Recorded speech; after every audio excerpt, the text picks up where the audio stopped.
Hello friends, Basha's Kitchen la இன்னைக்கு நம்ம பார்க்க போறது பக்ரீத் ஸ்பெஷல் மட்டன் பிரியாணி. பக்ரீத் அன்னைக்கு வீட்ல நாங்க மட்டன் பிரியாணி எப்படி செஞ்சோம் அப்படின்றத அந்த வீடியோல பார்க்க போறோம். வாங்க பார்க்கலாம். இந்த தடவை பக்ரீத் நாங்கள் என்னோட ஹஸ்பண்டோட நேட்டிவ்ல செலிப்ரேட் பண்ணோம். நீங்கள் எல்லாருமே என்னோட பக்ரீத் vlog பார்த்துருப்பீங்க.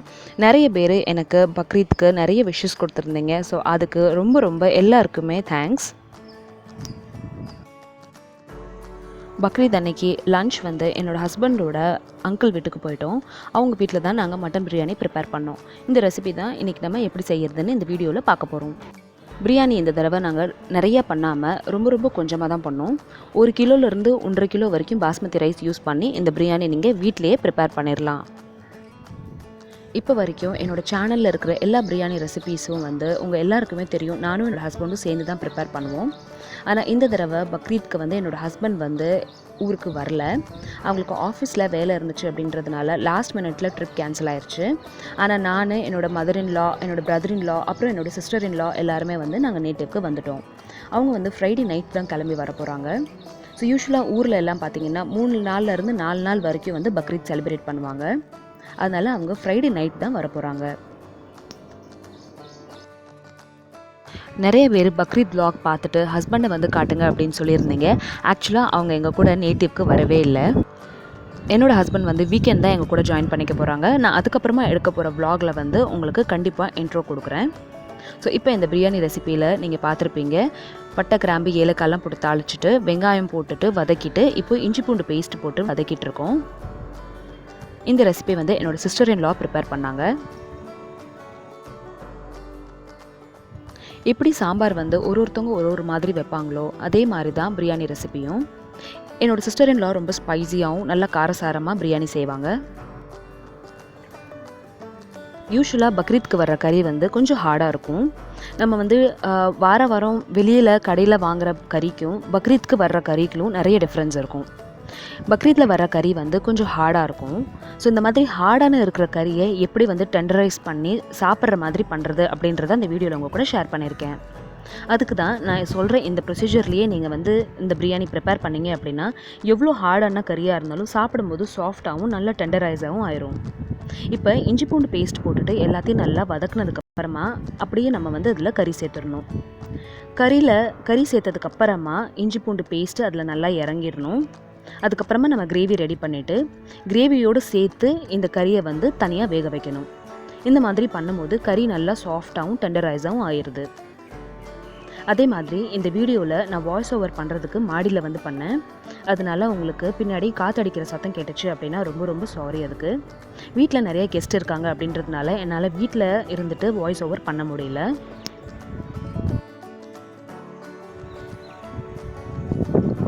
அடுத்ததாக இதில் தக்காளி சேர்த்துக்க போகிறோம். தக்காளி சேர்த்துக்கிறதுக்கு முன்னாடி எடுத்து வச்சுக்க தக்காளியில் ஒரு கைப்பிடி அளவு கல் உப்பும் ஒரு பேக்கெட் மிளகாத்தூளும் சேர்த்துக்கோங்க.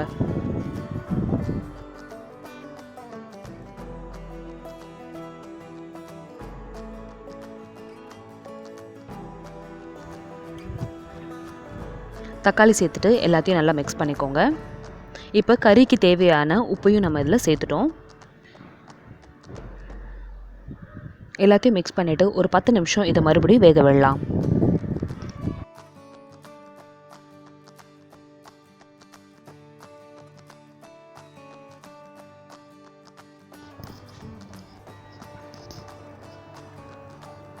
அடுத்ததாக இதில் ஒரு கையளவு புதினா, ஒரு கையளவு கொத்தமல்லி சேர்த்துட்டு எல்லாத்தையும் நல்லா மிக்ஸ் பண்ணிக்கலாம்.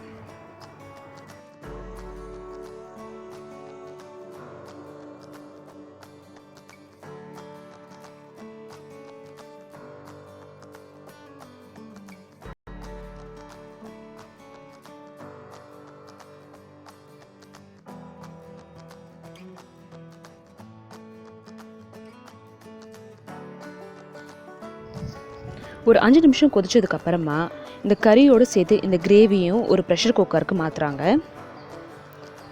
ப்ரெஷர் குக்கரில் மாற்றிட்டு ஒரு 6லேருந்து 8 விசில் வேக வச்சு நம்ம எடுத்துகிட்டு போகிறோம். இந்த மாதிரி பண்ணுறதுனால கறியில் நல்லா உப்பு காரம் பிடிச்சிரும். ப்ளஸ் வந்து நம்மளுக்கு கறி வந்து ரொம்ப சப்புன்னு இல்லாமல் நல்லா டேஸ்டியாக இருக்கும்.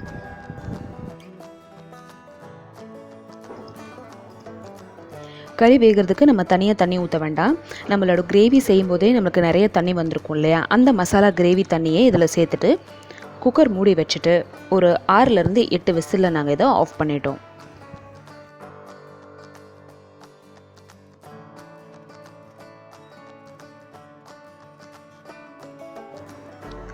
அடுத்ததாக நம்ம பாத்திரத்தில் கொஞ்சம் தயிர் சேர்த்துக்கலாம்.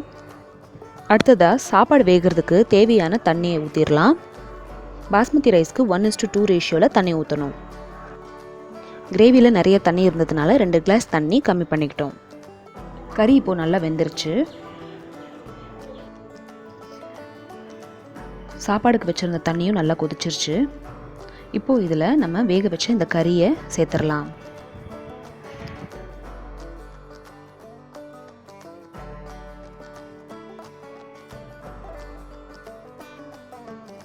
கறி சேர்த்ததுக்கப்புறமா மிச்சம் இருக்கிற புதினா, கொத்தமல்லி, அப்புறம் பச்சை மிளகா சேர்த்தாச்சு.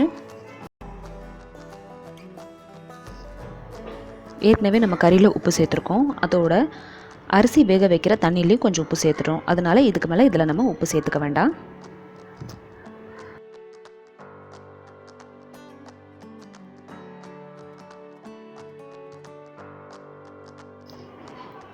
மினிமம் ஒரு 1/2 அன் ஹவருக்கு பாஸ்மதி ரைஸை ஊற வச்சுருங்க.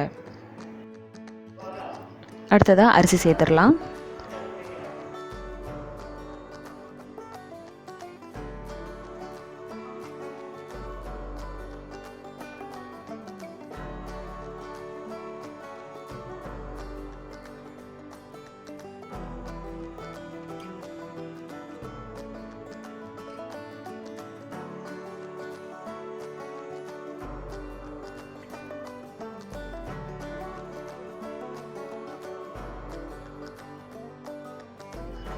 ஒரு 5 நிமிஷத்துக்கு அப்புறம் பாருங்கள், நல்லா வந்து தண்ணி கொஞ்சம் ட்ரை அவுட் ஆயிடுச்சு. 5 மினிட்ஸ் ஃபுல் ஃப்ளேமில் இந்த மாதிரி கொதிக்க விடுங்க. அடுத்து ஒரு 5 நிமிஷம் ஃபுல் ஃப்ளேமில் கொதிச்சதுக்கப்புறமா 1/4 கிளாஸ் பால் எடுத்து அதில் ஃபுட் கலர் சேர்த்துட்டு அதையும் இதோட மிக்ஸ் பண்ணிக்கோங்க. ஃபுட் கலர் ஆப்ஷனல் தான், வேணும்னா நீங்கள் சாஃப்ரானும் சேர்த்துக்கலாம். கீழே தவா வச்சுட்டு மேலே நம்மளோட பிரியாணி பாத்திரம் வச்சுட்டு அதுக்கு மேலே ஒரு பாத்திரத்தில் தண்ணி பிடிச்சி வச்சுருங்க. தவாவோட வாசனை வர்ற வரைக்கும் ஃபுல் ஃப்ளேமில் வேக வச்சுட்டு அப்படியே ஆஃப் பண்ணிடுங்க. கரெக்டாக 15 மினிட்ஸ்க்கு அப்புறமா நம்ம ஓப்பன் பண்ணலாம். தவா வச்சுட்டு ஒரு 10 மினிட்ஸ்க்கு ஃபுல் ஃப்ளேமில் அப்படியே விட்டுருங்க. தவாவோட வாசனை வந்ததுக்கப்புறமா நீங்கள் வந்து ஃப்ளேம் ஆஃப் பண்ணிவிட்டு ஒரு 15 to 20 மினிட்ஸ் அப்படியே விட்டுருங்க. இப்போ பாருங்கள், Bakrid special mutton biryani ready ஆயிடுச்சு. எவ்வளோ சாஃப்டாக சாப்பாடு வெந்து எவ்வளோ அழகாக வந்திருக்குன்னு பாருங்கள். இந்த மாதிரி செய்கிறதுனால சாப்பாடு நல்லா பொழு பொழுன்னு இருக்கும். ப்ளஸ் கறியும் வந்து நல்லா சாஃப்டாக இருக்கும். இந்த ரெசிபியை கண்டிப்பாக நீங்களும் ட்ரை பண்ணி பாருங்கள். அண்ட் உங்களுக்கு இந்த வீடியோ பிடிச்சிருந்துச்சுன்னா இந்த வீடியோக்கு ஒரு லைக் கொடுங்க. இதே மாதிரி நீங்கள் ட்ரை பண்ண பக்ரீத் பிரியாணி ரெசிபி எப்படி வந்துச்சு அப்படின்றத எனக்கு கமெண்ட் செக்ஷனில் சொல்லுங்கள். சாப்பிட்றதுக்கு தனியாக ஒரு பாத்திரத்தில் இந்த பிரியாணியை நம்ம எடுத்துடலாம்.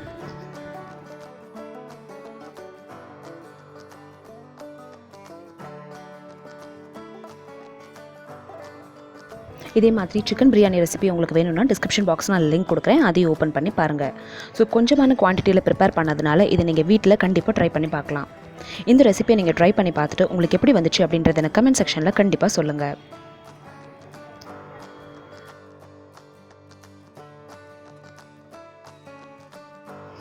பக்ரீத் அன்னைக்கு இந்த மெமரபிளான மூமெண்ட்ஸை உங்கள் கூட ஷேர் பண்ணிக்கிட்டதில் எனக்கு ரொம்ப ரொம்ப சந்தோஷம். பக்ரீத்காக எனக்கு விஷ் பண்ண என்னோட எல்லா வியூவர்ஸ், ஃப்ரெண்ட்ஸ் அண்ட் சப்ஸ்கிரைபர்ஸ்க்கு ரொம்ப ரொம்ப தேங்க்ஸ்.